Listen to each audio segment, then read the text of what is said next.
আপনি সকালবেলা তো আমি স্বপ্ন দেখতেছি না তো? না আরে বেটা স্যাবলামি করিস না, বাসায় মেহমান আইছে, আপ্যায়ন কর। ঘরের মধ্যে কিছু আছে নাকি? মুড়ি ছাড়া তো কিছু নাই। মুড়ি তো সব রাস্তা ভাই পেটে। আরে এর লাগে তো মানে কাঁচা চাইলো রাখা যায় না, চাল কটকট করে সব খেয়ে আলায়।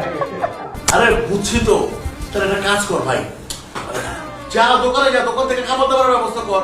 শোন, যার সব থেকে কম বাকি সে যাইছে, আমি কেন তো আবার পারবো। আচ্ছা, আপনারা কেউ কি আমাকে বসতেও বলবেন না নাকি?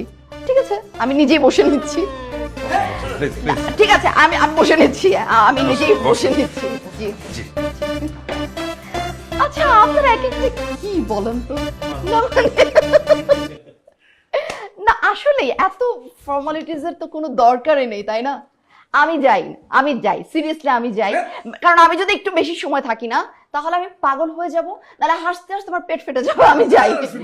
আপনি এই প্রথম আমাদের বাসায় আসছেন, আপনি খালি মুখে যাবেন, এটা কি হয়? না না না না, খালি পেট কোথায়? আমি তো পেটটা ভর্তি করে বিনোদন নিয়ে যাচ্ছি। আমি কিন্তু হোম ডেলিভারি করি। আপনি কি কিছু বলার জন্য আসছেন মানে? ও হ্যাঁ, দেখো তো, এত কথার মধ্যে যেটা বলতে আসছি সেটাই ভুলে গিয়েছি। বলেন না।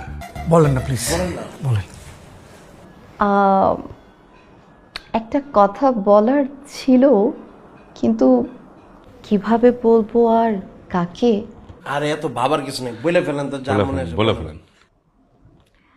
আমি কিন্তু একটা ব্যাপার বুঝে গিয়েছি, আপনারা কিন্তু আমাকে ব্যাপক জ্বালাবেন। আপনাদের এই যন্ত্রণার হাত থেকে